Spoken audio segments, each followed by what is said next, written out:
할렐루야. 2월 셋째 주일 아침입니다. 오늘 귀한 예배에 나오신 여러분 모두를 주님의 이름으로 환영합니다. 이제 우리 마음을 정돈하시고 다 함께 기도하심으로 2021년 2월 21일 주일 예배를 하나님께 드리시겠습니다.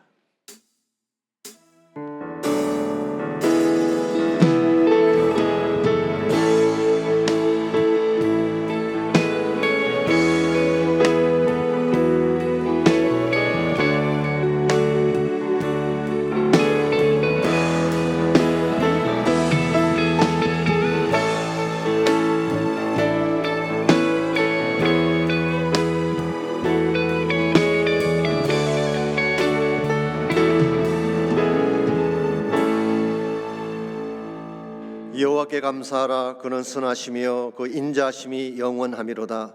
여호와의 속량을 받은 자들은 이같이 말할지어다. 여호와께서 대적의 손에서 그들을 속량하사 동서남북 각 지방으로부터 모으셨도다. 여호와의 인자하심과 인생에 행하신 기적으로 말미암아 그를 찬송할지로다. 그가 사모하는 영혼에게 만족을 주시며 줄인 영혼에게 좋은 것으로 채워주심이로다. 아멘. 이 아침 살아계신 하나님을 우리 전심을 다하여 찬양합니다. 예배 가운데 임재하셔서 하나님의 큰 영광 나타내 주시고 예배자 한 분 한 분의 심령 가운데 새로운 변화와 하늘의 은혜가 임하는 귀한 시간 되게 하여 주시옵소서. 예수님의 이름으로 기도하옵나이다. 아멘.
또 우리 왕이시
향한 주님의 크신 사랑 영원히 찬양하리라. 새 안에 주를 향한 이 노래 영원한 노래 있으니 날 향한 주님의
할렐루야. 살아계신 하나님 아버지께 찬양과 영광을 올려드립니다. 팬데믹 가운데서도 예배를 허락하여 주심을 감사드립니다. 오늘 드려지는 예배가 예수님의 피값이 없이는 드려질 수 없는 자리임을 깨닫고 기쁨과 감사가 넘치는 예배되게 인도하여 주시옵소서. 코로나 바이러스를 막기 위해 청결과 방역에 마음을 다해야 하듯 매일 죄에 관하여서 우리 마음이 방심하지 않고 유혹과 싸우며 날마다 말씀과 기도로 무장되어야 함을 배웁니다. 이 마지막 세대에 오실 주님을 맞을 준비를 시켜 주시는 것으로 믿고 감사를 드리며 준비된 성도들 될 수 있도록 인도하여 주시옵소서. 예배 회복을 위해서 기도드립니다. 인터넷의 편리함에 안주해 나아가는 우리의 모습이 다시 주님의 전을 사모하는 마음으로 회복되기를 기도합니다. 예배의 회복과 함께 골방의 기도가 쌓이게 하여 주시어서 하나님과의 깊은 교제가 먼저 회복되어지는, 그리하여 열려지는 예배의 시간에 산 제물로 우리를 드리는 참 예배자가 되게 하여 주시옵소서. 우리의 믿음의 다음 세대를 위해서 기도합니다. 하나님, 회개하는 것은 우리가 교회 주일학교에 아이들을 맡기는 것만으로 부모의 소임을 다 한 듯 살아왔음을 뼈저리게 회개합니다. 우리 자녀들의 믿음의 학교는 바로 가정임을 깨닫게 하여 주시어서 부모인 우리가 주님 앞에서 깨어 예배하는 자들이 먼저 되게 하여 주시옵소서. 가정 예배를 회복하여 주시고 형식과 격식이 아닌 하나님과의 만남을 기뻐할 줄 아는 예배가 가정에서부터 회복되어 우리 자녀들이 여호와를 아는 기쁨이 넘쳐나서 오실 주님을 준비하는 선택된 세대가 되게 하여 주시옵소서. 제자 훈련을 허락하여 주심을 감사드립니다. 진리의 성령님 인도하여 주시고 사람이 아닌 예수님을 보고 배우는 시간이 될 수 있도록 인도하시는 교사분들 지혜 말씀 주시고, 학습자들이 각 처소에서 학습하고 큐티를 할 때에 살아계신 하나님 만나 주셔서 우리 모여서 수업할 때 우리를 만나 주신 하나님을 증거하는 시간이 되게 하여 주시옵소서. 지금 이 시간에도 선교지에서 복음을 전하시는 선교사님들과 선교지를 위해서 기도드립니다. 복음을 전할 문을 열어주시고 코로나 바이러스에 취약한 상황이오니 선교사님들 그리스도의 보혈로 덮어주시고 보호하여 주시어서 주님 주신 사명 잘 감당할 수 있도록 인도하여 주시옵소서. 오늘 각 가정과 성전에서 드려지는 예배를 위해서 기도합니다. 우리의 눈을 열어 살아계신 하나님의 임재를 마음껏 느끼며 우리를 향하신 하나님의 계획과 비전을 보게 하시고 위로와 평강의 하나님께 아픈 마음을 치유받는 예배가 되게 하여 주시옵소서. 인도하시는 박성근 담임 목사님 함께하여 주시고 성령의 말씀 선포하실 때에 영육간의 강건함으로 붙잡아 주시어서 진리의 말씀 힘있게 선포하게 하여 주시옵소서. 주신 은혜 감사드리며 이 모든 말씀 살아계신 주 예수님의 이름으로 기도드렸습니다.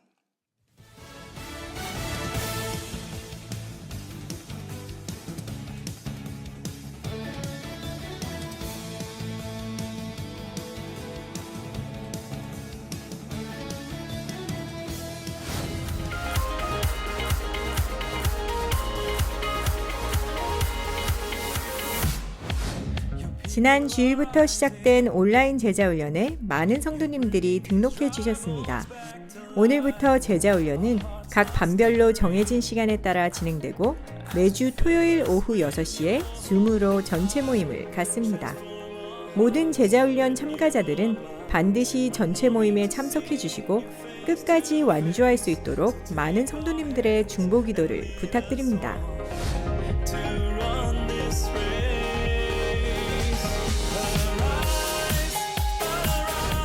현재 주일학교에서는 여름 성경학교를 위해서 열심히 기도하며 준비하고 있습니다. 아울러 여름 성경학교를 위해 함께 섬길 교사 및 보조 교사들을 모집합니다. 특별히 영상 촬영과 편집을 위해 섬기실 봉사자들이 필요합니다. 다음 세대를 말씀으로 양육하는 귀한 사역에 많은 참여를 부탁드립니다.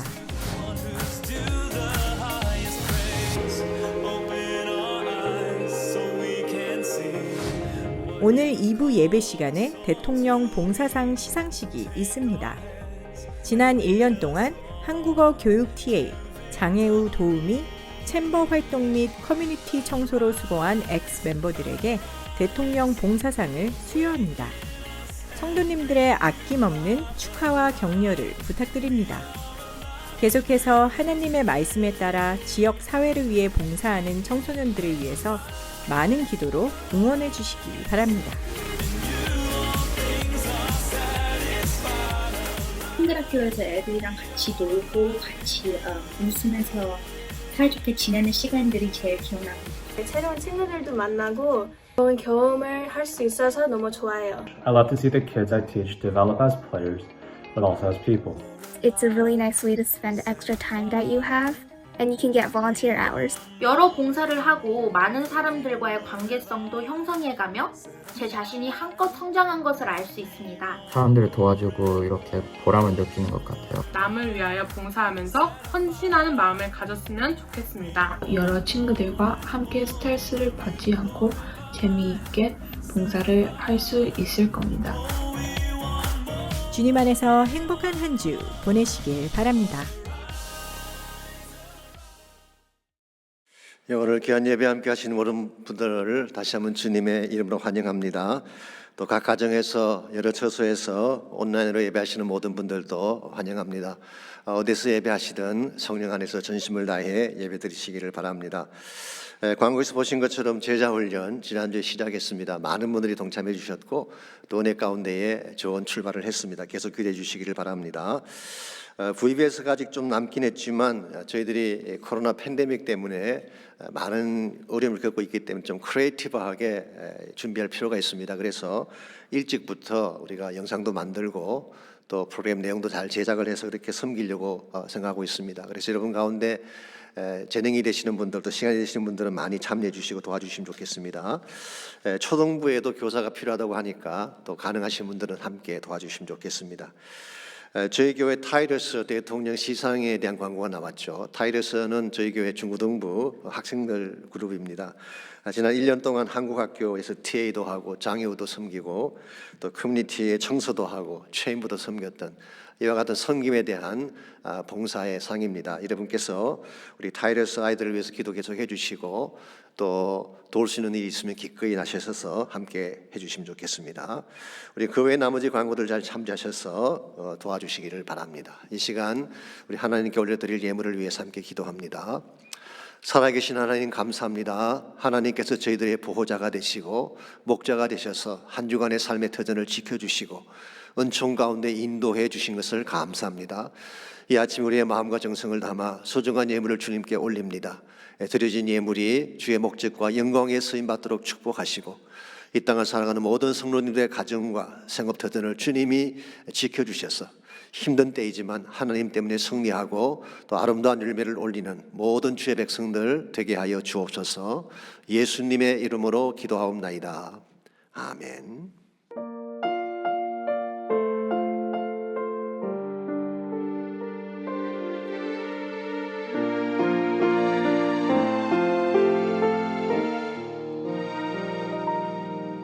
내가 누려왔던 모든 것들이 내가 지나왔던 모든 시간이 내가 걸어왔던 모든 순간이 당연한 것 아니라 은혜였소. 아침 해가 뜨고 저녁에 노을 봄의 꽃향기와 가을의 열매 변하는 계절의 모든 순간이 당연한 것 아니라 은혜였소. 모든 것이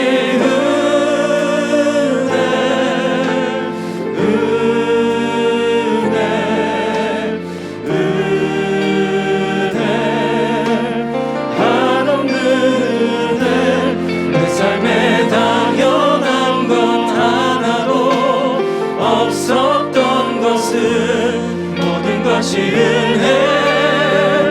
은혜였소.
수단인가 목적인가.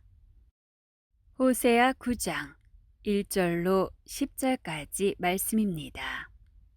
이스라엘아, 너는 이방 사람처럼 기뻐 뛰놀지 말라.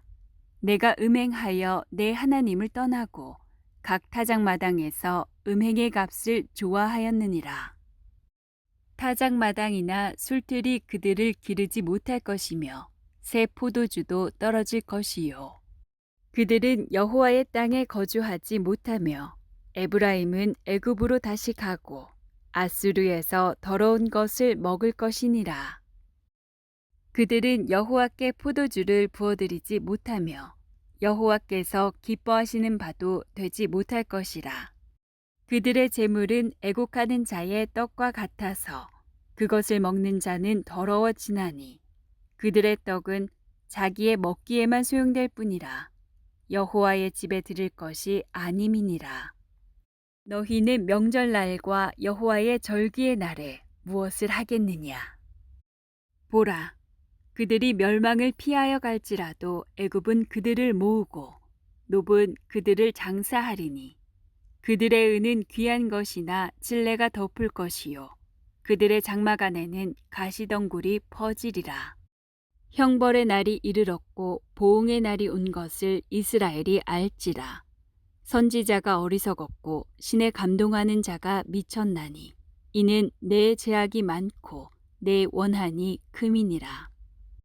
에브라임은 나의 하나님과 함께한 파수꾼이며 선지자는 모든 길에 친 새 잡는 자의 그물과 같고 그의 하나님의 전에는 원한이 있도다.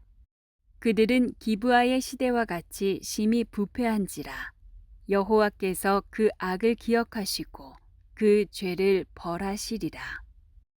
옛적에 내가 이스라엘을 만나기를 광야에서 포도를 만남같이 하였으며 너희 조상들을 보기를 무화과 나무에서 처음 맺힌 첫 열매를 봄과 같이 하였거늘 그들이 바알브올에 가서 부끄러운 우상에게 몸을 들이므로 저희가 사랑하는 우상같이 가증하여졌도다. 아멘. 집이나 건물을 지을 때 가장 중요한 것이 기초입니다. 다른 것을 아무리 잘 갖추어도 기초가 허약하면 견고하게 설 수가 없습니다.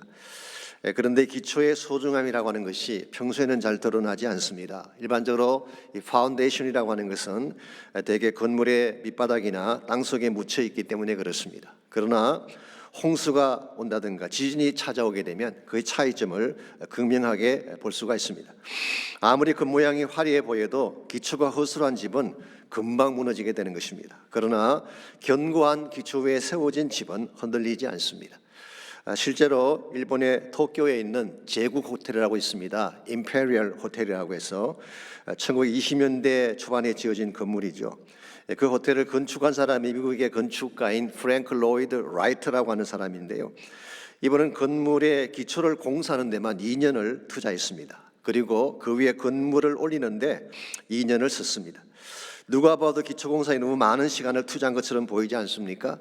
실제로 공사가 끝난 후에 쓸데없는 것이 너무 많은 낭비를 한 대표적인 건축 사례로 소개가 되기도 했습니다. 그랬는데요, 1923년도에 강도 7.9의 지진이 도쿄를 강타했습니다. 도시 안에 있는 대부분의 건물들이 다 붕괴되고 도로가 끊겨지는 참사를 당했는데 제국 호텔만은 아무런 데미지도 없이 멀쩡했습니다. 이유가 무엇인지 아시겠죠? 기초를 견고하게 만들었기 때문입니다. 여러분, 평소에는 잘 모릅니다. 그러나 지축을 흔드는 지진이 찾아오게 되면 그때 기초의 진가가 드러나는 것입니다. 우리 신앙생활도 마찬가지라고 생각을 합니다. 많은 분들이 외형을 중시하고 화려한 장식이나 업적을 중요하게 생각하지만 더 중요한 것은 우리 신앙의 뿌리가 무엇이냐는 것입니다. 우리의 믿음이 어떤 기초 위에 세워졌는가, 이것이 더 중요한 것입니다. 이것이 확실해야지 우리 인생 가운데 시련이 찾아오든지 유혹이 찾아와도 무너지지 않게 되는 것입니다. 이런 측면에서 우리의 신앙생활을 바른 믿음 위에 세우는 것은 대단히 중요한 과제가 아닐 수가 없습니다. 이것을 든든하게 해야지 무슨 일이 찾아오건 흔들리지 않게 되는 것입니다. 자, 그렇다면 우리의 신앙생활을 어떤 믿음 위에 세우면 견고하게 될까요? 물론 해답은 하나님을 믿는 믿음이죠. 근데 문제가 하나 있습니다. 나름대로 다 하나님을 믿는다고 고백을 하지만 하나님에 대한 컨셉이 사람마다 다르다는 것입니다. 그래서 토마스 W. 카너라고 하는 유명한 조직신학자가 있습니다. 우리 침례교단의 아주 원로 조직신학자이긴 합니다마는 이분이 그런 말씀을 하셨어요. 하나님에 대한 우리의 개념이 신앙생활의 칼날을 결정한다, 그런 이야기를 했습니다. 즉, 하나님을 어떤 분으로 인식하냐에 따라서 신앙생활의 형태가 달라진다는 것입니다. 예를 들어서 어떤 분은 하나님을 무슨 분으로 생각을 하죠? 정죄하고 심판하시는 그런 분으로 인식을 합니다. 여러분이 잘 아시는 마르틴 루터가 하나님을 그렇게 인식을 했죠. 엄격한 아버지 밑에서 학대를 받아며 자란 탓에 하나님을 두려워했습니다. 이와 같은 사람은 일반적으로 율법적인 삶을 추구하게 돼 있습니다. 그래서 마르틴 루터도 처음에는 그렇게 했다가 나중에 칭의의 은혜를 깨달은 후에 종교개혁을 시작하지 않았습니까? 반면에 어떤 분들은 하나님을 한없이 사랑이 많으신 좋은 분으로만 인식을 합니다. 우리가 뭘 해도 오케이, 죄를 짓거나 잘못을 범해도 무조건 다 지나쳐 주시는 좋으신 하나님. 물론 이것은 귀한 컨셉처럼 볼 수도 있습니다만은 이와 같이 하나님을 인식하시는 분들은 대체적으로 심판을 인정하지 않습니다. 지옥의 존재마저도 인정하지 않습니다. 좋은 하나님이 지옥을 만드실 리가 없다는 것이죠. 어떤 분들은 하나님을 열정적인 분으로 인식을 합니다. 뜨거운 불 같은 분으로 인식을 하죠. 이런 분들은 본인의 신앙 칼라도 뜨겁고 열정적일 때가 참 많습니다. 조금 지적인 분들은 하나님을 지성적이고 논리적인 분으로 인식하기도 합니다. 한때 유럽의 유행처럼 번져갔던 신론 중에 디이즘이라고 하는 신론이 있었습니다. 우리가 자연신론이다 그렇게 해석하기도 하고 이원론이라 그렇게 부르기도 합니다만은 사실 이것은 18세기 계몽주의 영향으로 등장한 합리적이면서도 철학적인 신관을 말하는 것입니다. 하나님의 존재를 부인하는 것은 아닙니다. 그러나 하나님을 이성이나 자연 법칙과 같은 존재로 생각하기 때문에 초자연적인 현상이나 기적을 믿지 않습니다. 한국교회 성도들 경우는 어떤 기능을 가지고 있을까요? 물론 다는 아니지만 많은 분들 중에는 하나님을 복 주시는 분으로 생각하는 분들이 계시죠. 그래서 복만 빌려고 교회 나오는 분들이 있습니다. 아마도 이와 같은 현상은 한국의 오래된 무속신앙이나 샤머니즘의 영향이 아닐까 생각을 합니다. 이와 같이 나름대로 다 하나님 믿는다고 말을 하지만 실제로 믿음의 내용은 다른 것입니다. 그래서 단순히 하나님 믿는다는 고백만으로 충분하지가 않습니다. 내가 믿는 하나님이 어떤 분이신가, 성경이 말하고 있는 하나님이 어떤 분인가를 바르게 인식을 하고 이 바른 믿음 기초 위에 신앙을 세워야지 우리의 삶이 흔들리지 않게 되는 것입니다. 여러분은 어떤 믿음 위에 여러분의 신앙을 세우며 살고 계시는지요? 우리가 바른 믿음 위에 서서 진실로 하나님을 하나님 되게 하려면 과연 무엇이 필요할까요? 오늘 주신 본문을 중심으로 이것을 함께 정리해 보려고 합니다. 오늘 같이 읽은 본문에 보시면 이스라엘 백성이 가지고 있던 잘못된 믿음의 기초에 대한 책망의 말씀이 기록되어 있습니다. 1절 말씀 보시겠습니다. 이스라엘아, 너는 이방 사람처럼 기뻐 뛰놀지 말라. 내가 음행하여 내 하나님을 떠나고 각 타작마당에서 음행의 값을 좋아했다고 했습니다. 많은 성경 주석가들에 의하면 오늘 이 본문의 말씀은 추수감사 축제를 배경으로 기록했다고 합니다. 농부가 추수를 해서 수확을 거두어들이면 어떻게 합니까? 기뻐하며 춤을 추는 것이죠. 이게 일반적인 형태입니다. 그런데 왜 호세아는 기뻐하며 뛰놀지 말라고 말씀하고 있는 것일까요? 물론 여기서 이방 사람처럼이라는 수식어가 붙어있기 때문에 이방인들처럼 난잡한 축제를 벌리지 말라, 그런 뜻으로 이해할 수도 있습니다. 그러나 단순히 축제 형태에 대한 말씀을 하고 있는 것은 아닙니다. 보다 더 깊은 문제를 지적하는 것입니다. 지금 그들이 수확의 열매를 가지고 있는데요, 이 수확의 열매는 하나님을 떠나 음행의 값으로 받은 것이라는 것입니다.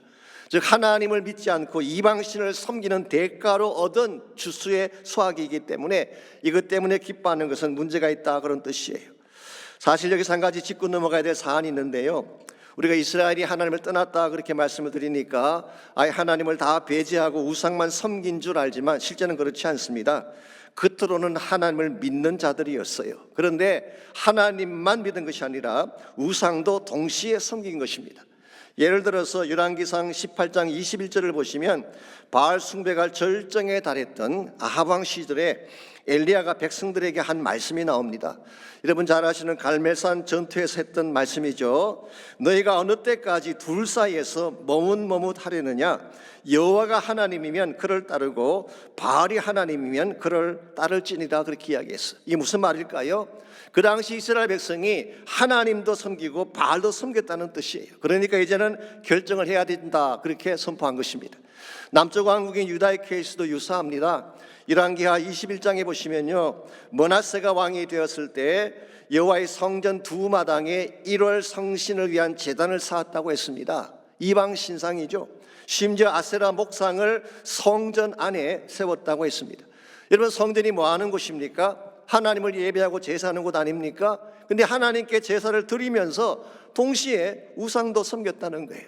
이것이 혼합주의요, 이것을 오늘 성경은 영적 음행이라고 부르고 있습니다. 여러분, 이와 같은 혼합주의가 의미하는 바가 무엇인지 아십니까? 이것은 하나님을 이방 신들과 같은 존재로 인식한다는 뜻입니다. 아시겠지만 이방인들은요, 자신의 신들을 인격적 존재로 믿지 않습니다. 그저 비를 내려주고 그들의 필요를 채워주는 수단으로 섬겼습니다. 그랬는데 이스라엘이 여호와 하나님을 이런 존재로 인식했다는 거예요. 그래서 바알이건 야훼이건 상관이 없습니다. 비를 내려주고 우리 축복을 보장해 주기만 한다면 누구든 섬기겠다고 하는 것이 그 당시 이스라엘 백성이 가지고 있던 잘못된 신앙관이었습니다. 이것은 대단히 위험하고 잘못된 것입니다. 첫째로 하나님의 절대성을 부인하기 때문에 그렇습니다. 하나님은 천지 만물 중 유일무이하신 오직 한 분이신 하나님이시죠. 그분 외에는 신이 없습니다. 그런데 어떻게 하나님도 섬기고 우상도 섬기는 것이 가능하겠습니까? 둘째는 하나님을 도구화했기 때문에 위험한 것입니다. 하나님은 인격적이고 관계적인 하나님이십니다. 그런데 하나님을 내 필요의 수단으로 삼았다는 것은 굉장히 잘못된 인식이죠. 세 번째로 그 결과 그들은 하나님을 신앙의 파운데이션으로 삼은 것이 아니라 자신의 욕구나 필요를 삶의 기초로 삼은 것입니다. 이것이 그들이 범했던 치명적인 미스테이크라고 할 수가 있습니다. 이와 같이 그들이 하나님을 무시하고 하나님을 그들의 도구로 삼은 결과가 무엇일까요? 2절 말씀 보시면은 이렇게 기록이 되어 있습니다. 타작마당이나 술틀이 그들을 기르지 못할 것이며 새 포도주가 떨어질 것이라고 했어요. 기르지 못한다 이 말의 뜻은 먹이지 못한다, 피드하지 못한다 그런 뜻이에요. 쉽게 말하면 그들이 그들의 모든 축복이 그들의 누림이 되지 못한다 그런 뜻입니다. 3절 말씀 보시면은 그들이 약속의 땅에서 쫓겨날 것이라고 했어요. 하나님이 주신 그 거룩한 약속의 땅에서 추방을 당하는 것입니다. 6절 말씀 보시면은 그들이 애굽 사람들에게 죽임당하고 아수르 사람들에게 모욕을 당한 후에 그들이 자랑했던 은혜는 찔레가 덮일 것이요 그들의 장막에는 가시덩굴이 퍼질 것이라고 했습니다. 그동안 그들이 자랑했던 모든 은금부화가 다 가치가 없게 되고 그들의 집안은 가시가 가득 찬 황폐한 현장이 될 것을 말한 것입니다. 여러분, 이것이 하나님을 반석으로 삼지 않고 세상이나 자신의 욕망 위에 인생을 세웠을 때 일어날 수 있는 현실입니다. 이런 면에서 여러분과 제가 하나님을 믿되 바르게 믿어야 되는 것입니다. 하나님은 내 축복의 수단이 아닙니다. 하나님은 나의 생명이요 나의 주인이며 내 인생의 목적입니다. 그러므로 그 한 분에게만 나의 하트를 드리고 그분에게만 찬양과 예배를 드리고 그분이 나의 삶의 이유가 되어야지 우리가 받은 믿음 위에 우리 인생을 세웠다고 말할 수가 있는 것입니다. 오늘 여러분은 하나님을 어떤 분으로 인식하고 계십니까? 단순히 내 필요의 수단, 내 축복의 수단으로 여기시는지 아니면 하나님 자체가 여러분 삶의 목적이신지요? 이걸 여러분이 분명해야지 건강한 믿음을 소유할 수가 있습니다. 우리가 하나님을 하나님으로 인정하고 건강한 믿음 위에 우리 인생을 세워가려면 과연 무엇이 필요할까요? 오늘 본문에 보시게 되면 이스라엘의 믿음을 붕괴시켰던 몇 가지 중요한 영적인 요소가 나열되어 있습니다. 이것을 바르게 하면 우리의 믿음, 무너진 믿음을 다시 세울 수가 있는 것입니다. 우리가 건강한 믿음 위에 인생을 세우려면 첫 번째로 거룩한 기쁨을 가져야 됩니다. 거룩한 기쁨, 쉽게 말하면 구별된 기쁨입니다. 우리가 세상 사람들이 기뻐하는 이유와 하나님의 백성이 기뻐하는 이유가 같아야 되겠습니까? 달라야 됩니다. 가치관이 다르기 때문에 세상 사람들이 기뻐하는 이유와 우리가 기뻐해야 되는 이유는 분명히 다른 것입니다. 오늘 본문을 보시게 되면 이스라엘 백성이 기뻐 뛰어놀았다고 1절 말씀이 기록하고 있죠. 자, 그들이 기뻐 뛰어놀았던 이유가 무엇인가요? 그들 손에 들려있는 수확물 때문이었어요. 말씀드린 것처럼 이 수확물은 우상을 섬긴 대가였는데 하나님 없이 세상 따라다니다가 얻게 된 성공을 말하는 것입니다. 그들은 이와 같이 하나님 없이 물질을 받고 하나님 없이 성공을 누렸음에도 불구하고 하나님의 뜻과는 아무 상관없이 내 손에 축복만 있으면 기뻐하는 삶, 이건 건강한 믿음이라고 말할 수가 없습니다.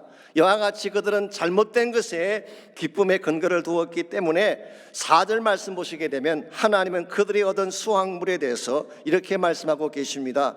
그들은 여호와께 포도주를 부어드리지 못하며 여호와께서 기뻐하시는 바도 되지 못할 것이라. 그들의 재물은 애곡하는 자의 떡과 같아서 그것을 먹는 자는 더러워지나니 그들의 떡은 자기 먹기에만 소용될 뿐이라. 여호와의 집에 드릴 것이 아님이니라라고 했어요. 하나님이 그들이 얻은 수확을 제물로 올려드렸을 때 바짝겠다는 뜻이에요. 이게 포도주를 부어드린다는 말의 의미는요, 사실은 와인 오프링, 전제를 말하는 것입니다. 우리 구약의 제사제도 중에 제물 위에 포도주를 붓는 예식이 있죠. 그것을 우리가 전제라고 부르는데 하나님 그거 받지 않으시겠대요. 뿐만 아니라 그들이 드리는 제물이 하나님께 기쁨이 되지도 못한다고 말씀하고 있습니다. 왜냐하면 그 제물은 마치 애곡하는 자의 떡과 같이 더럽기 때문이라 그랬어요. 애곡하는 자의 떡이라고 하는 것이 무슨 말일까요? Bread of mourners, 애곡하며 우는 자의 떡, 우리 시로 표현을 하자면 초상집의 떡과 같다, 그런 의미예요. 이 하나님께 올려드릴 거룩한 예물이 될 수가 없는 것입니다. 오늘 여러분과 제가 기억해야 될 중요한 사실이 있습니다. 우리가 먹는 떡이 떡 자체만으로 우리가 기쁨을 가질 수가 없어. 하나님이 주시는 떡을 먹어야지 기쁜 것입니다. 성공도 같은 성공이지만 하나님이 주실 때 그 성공이 진짜 성공이 되는 것입니다.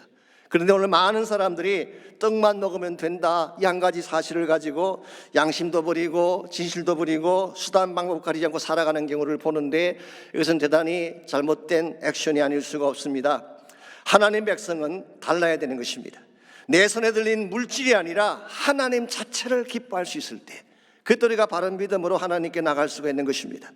하나님 자체를 기뻐하는 사람은요, 손에 들려있는 물질이나 자기가 누릴 축복에 연연하지 않습니다. 왜냐하면 하나님 자체가 이미 나의 모든 것이 되었기 때문에 하나님만으로 만족하는 거예요. 그래서 하박국 3장 17절과 18절을 보시면 이와 같은 노래가 기록되어 있습니다. 비록 무화과 나무가 무성하지 못하며 포도나무에 열매가 없으며 감람나무에 소출이 없으며 밭에 먹을 것이 없으며 우리의 양이 없으며 외양간에 소가 없을지라도 나는 여호와로 말미암아 즐거워하며 나의 구원의 하나님으로 말미암아 기뻐하리로라 그랬어요. 할렐루야. 저는 이것이 진짜 믿음이라고 생각을 합니다. 오늘 보면 1절에 나오는 이스라엘 백성들이 기뻐했던 모습과 비교해 보십시오.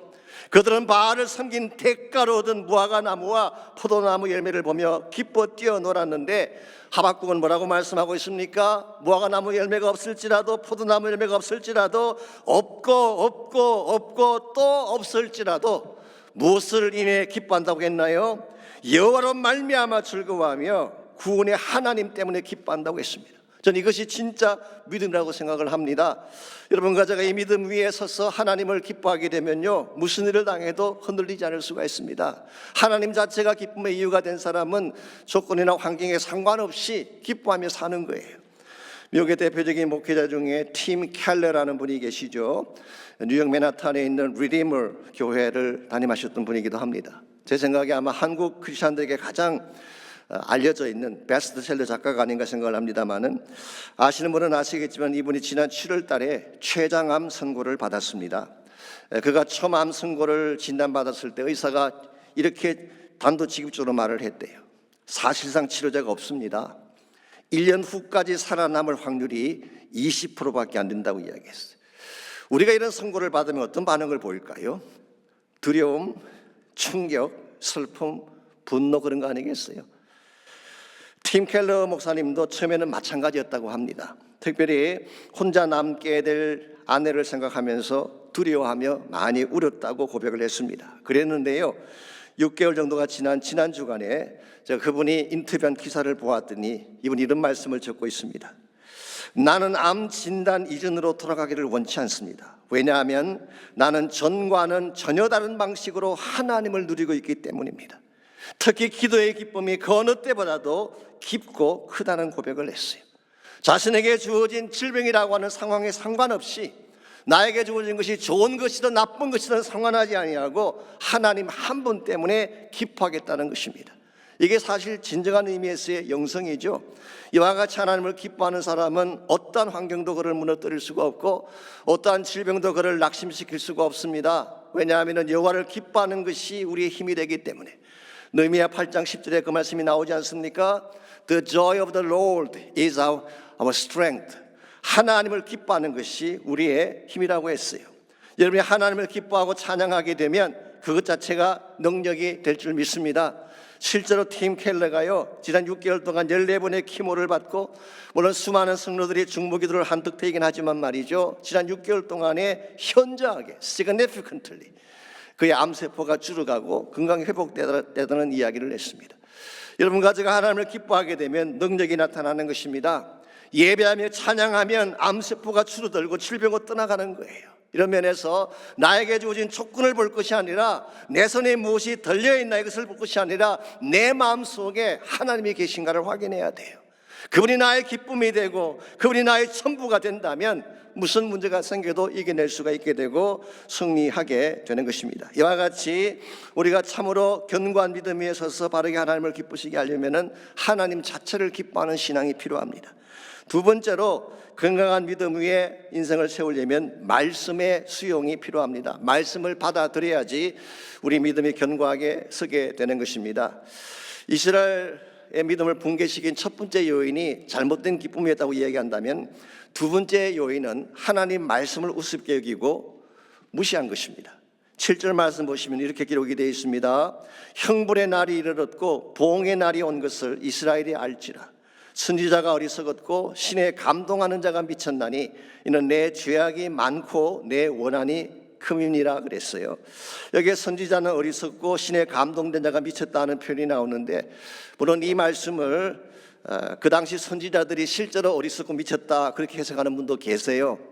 다른 말로 말하면은 거짓 선지자들을 지칭하는 것으로 본 것입니다. 그런데 대다수의 영어 성경은 그렇게 보고 있지 않습니다. 뭐 NIV도 그렇고 NLT도 그렇습니다. 이런 뜻으로 그들은 번역을 해놓았어요.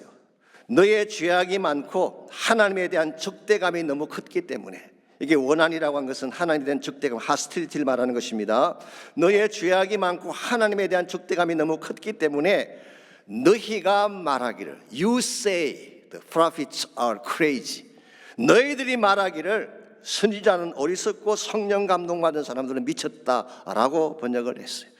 우리말 성경의 공동번역도 그렇게 번역을 했고 표준 세번역도 그렇게 번역을 했고 현대인의 성경도 사실 그렇게 번역을 했습니다. 저는 개인적으로 이 해석이 맞다고 생각합니다. 그래야 문맥이 맞기 때문에 그렇습니다.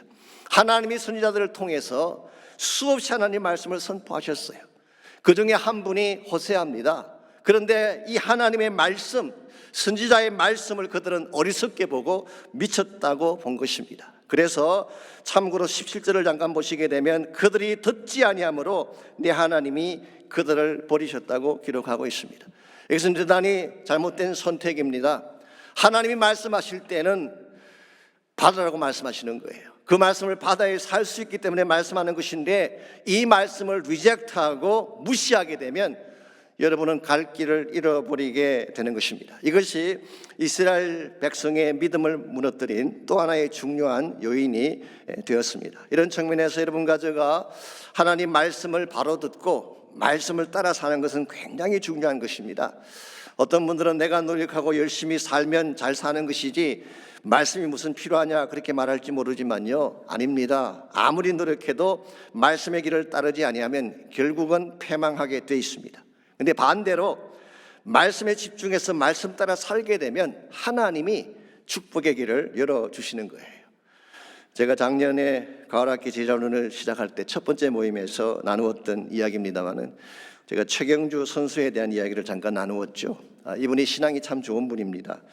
근데 사실은 그 부인이 진짜 믿음이 좋은 분이에요.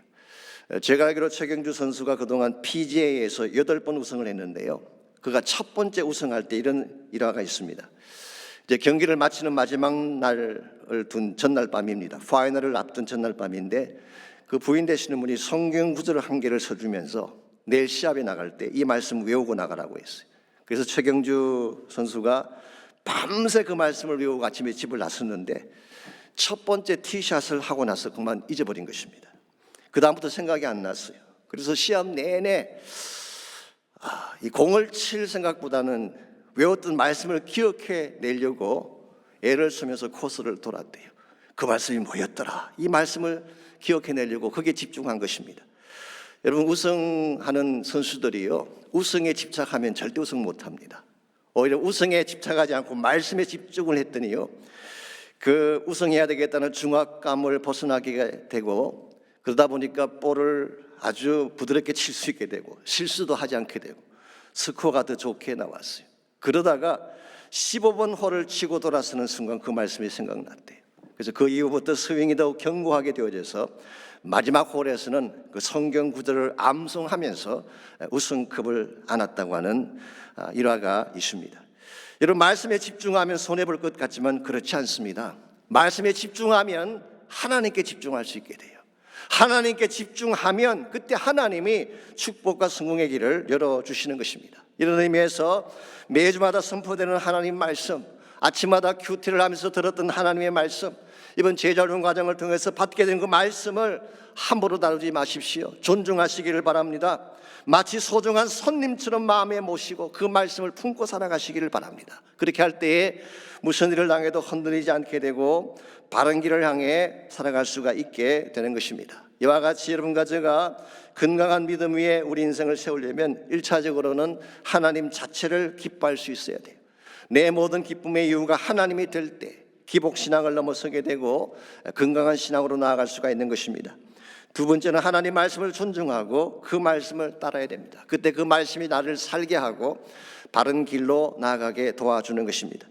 마지막 세 번째로 건강한 믿음 위에 우리 인생을 세우려면 사랑의 회복이 필요합니다. 더 정확하게 말하면 하나님과의 첫사랑의 회복, 이것이 일어나야지 참된 견고한 인생으로 돌아갈 수 있다는 것입니다.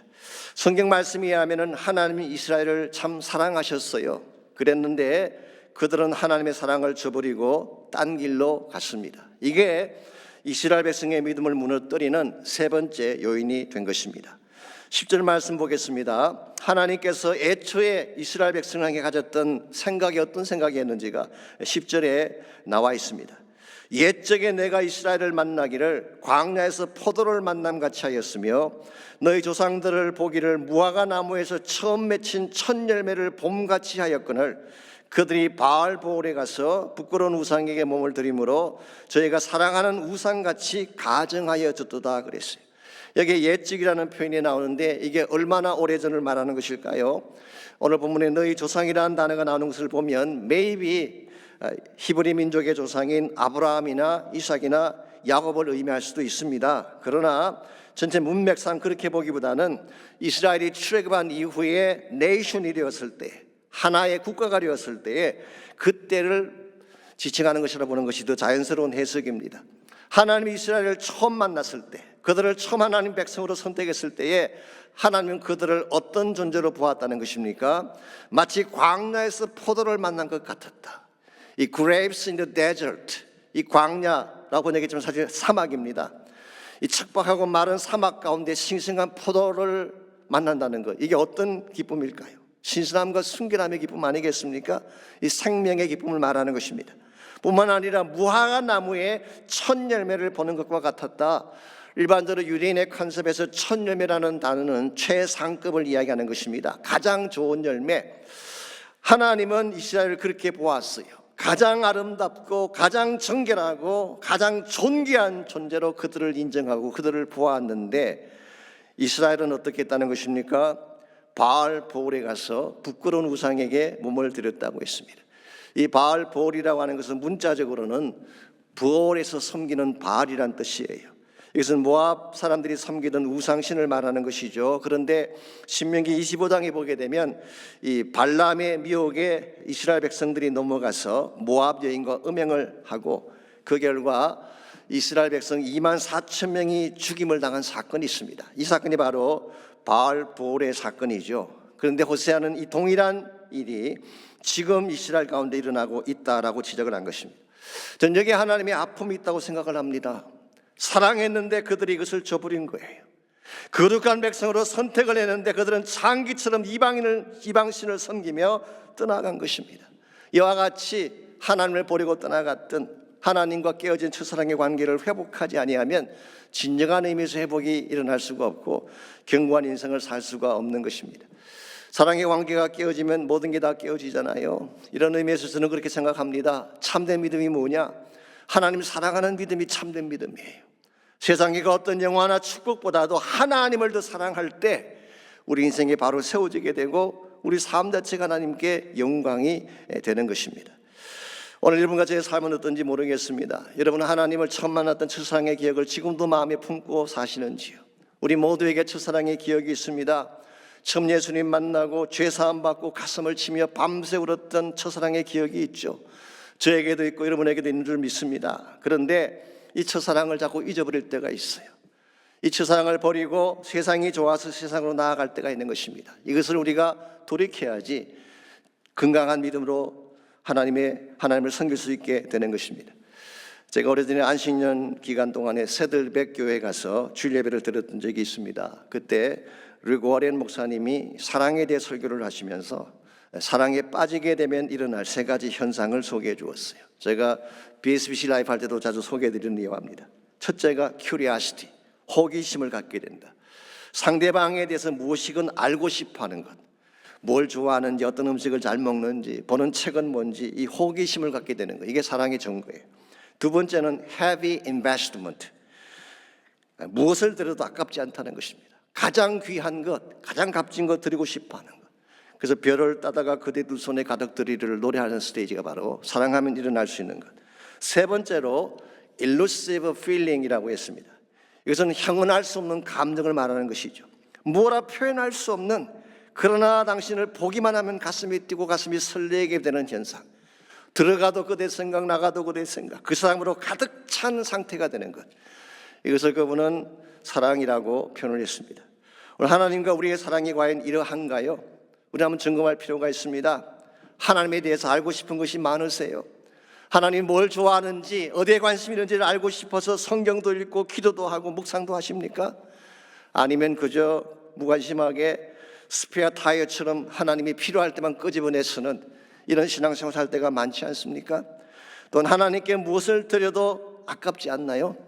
더 드리지 못해 안타까워하고 가장 소중한 것, 나의 시간, 나의 물질, 이것 드리고도 부족해서 나의 생애까지도 드리고 싶어하는 마음, 이게 진짜 하나님을 사랑하면 일어날 수 있는 현실이에요.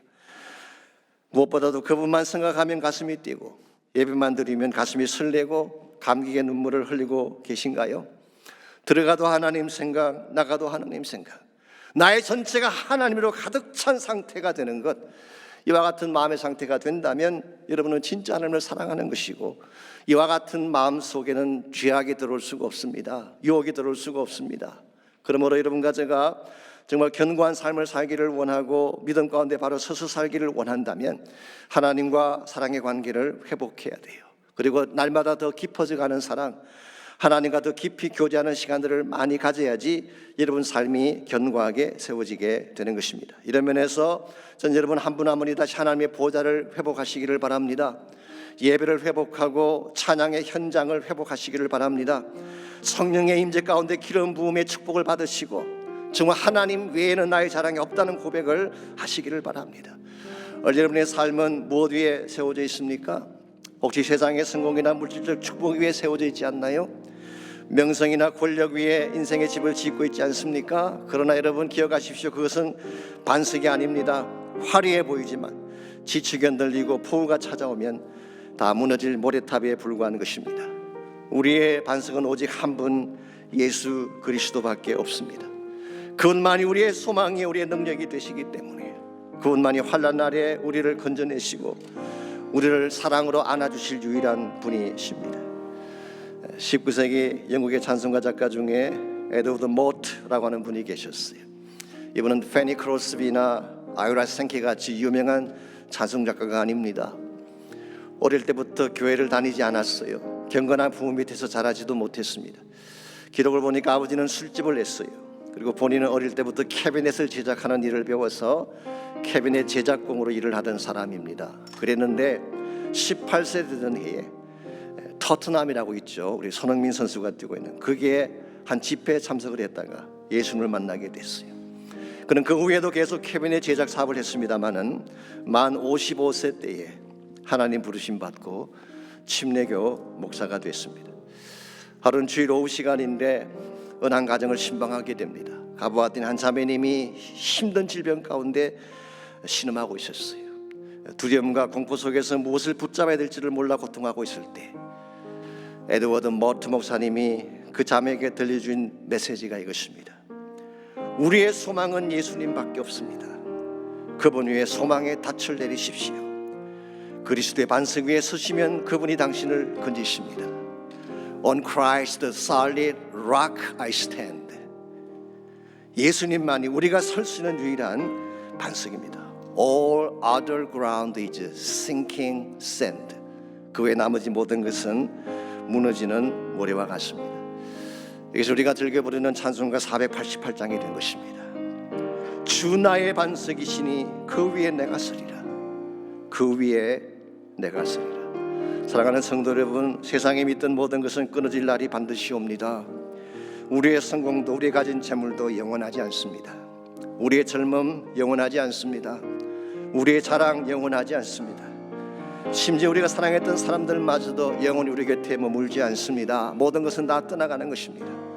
나 모든 것이 다 떠나가도, 모든 것이 다 무너져도 영원히 무너지지 아니할 우리의 반석, 그분이 바로 죽으시고 부활하신 예수 그리스도십니다. 그분에게 소망을 두시기 바랍니다. 그분을 만나시기 바랍니다. 그분 위에 여러분의 인생을 세우셔서 남은 생에 반석 위에 선 인생으로 아름답게 살아가시기를 바랍니다. 주 나의 반석이시니 그 위에 내가 서리라. 그 위에 내가 서리라. 우리 함께 찬양했으면 좋겠어요.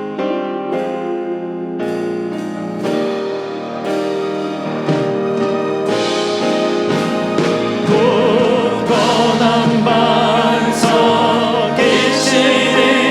그 위에 내가 서리라. 그 위에 내가 서리라. 굳건한 반석이시니 그 위에 내가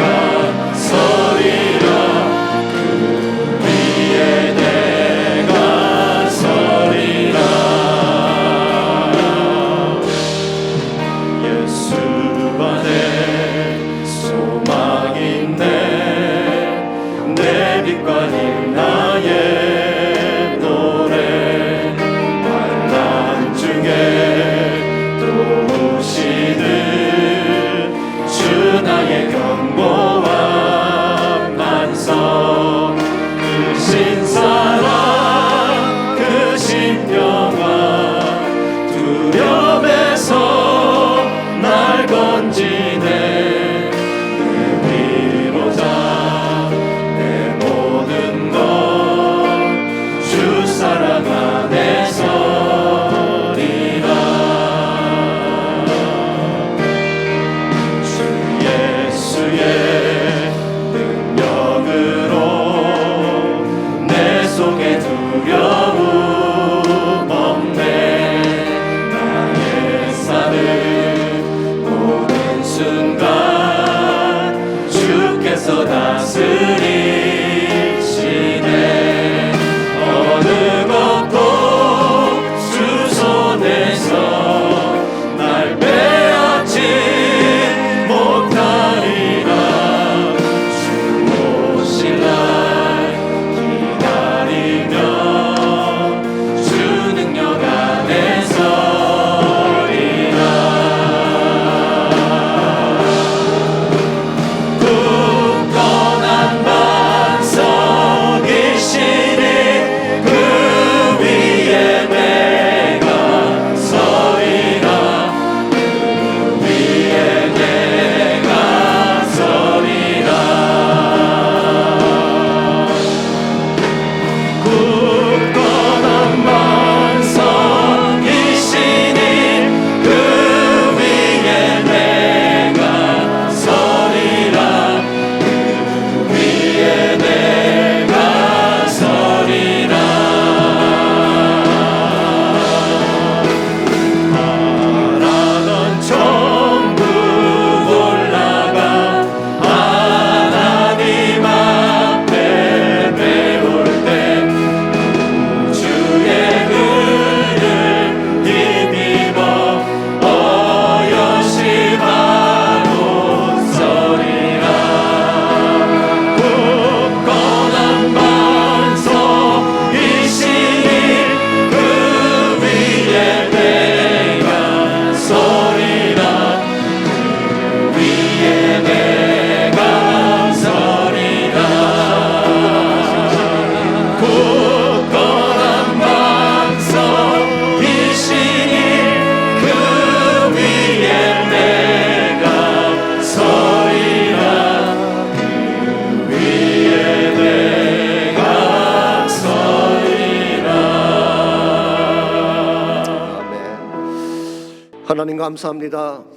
우리 인생을 예수 그리스도의 반석 위에 세우게 하셔서 환난이 찾아오고 지진이 찾아오고 풍랑이 일어날지라도 반석 위에 세운 집이 견고한 것처럼 흔들리지 않게 하시고 무너지지 않게 하신 것을 감사합니다. 상실했던 예배의 재단 다시 회복하게 도와주십시오. 내 심령 가운데 주를 향한 보좌가 회복되게 하시고 찬양의 감격이 회복되게 해주시고 예배의 거룩함이 회복될 수 있도록 은혜를 베풀어 주시옵소서. 우리 남은 생에 주의 것임을 선포합니다. 더 이상 내 것이 아닌 것을 아오니 하나님 영광 위에 쓰임받게 하시고 주의 나라 위에 쓰임받을 수 있는 저희 모두 되게 하여 주시옵소서. 이제는 우리 구주 예수 그리스도의 은혜와 하나님 아버지의 무한하신 사랑과 성령님의 충만한 임재하심이 이 시간 주님 앞에 나와 전심을 다해 예배하는 사랑하는 형제자매 한 분 한 분에게 각 가정에서 처소에서 또한 온라인으로 예배하는 모든 사랑하는 주의 백성들 위해 그들의 가정과 삶의 터전과 자녀들과 자손들 위해 이제로부터 항상 함께하여 주시기를 살아계신 예수 그리스도의 이름으로 간절히 축원하옵나이다. 아멘.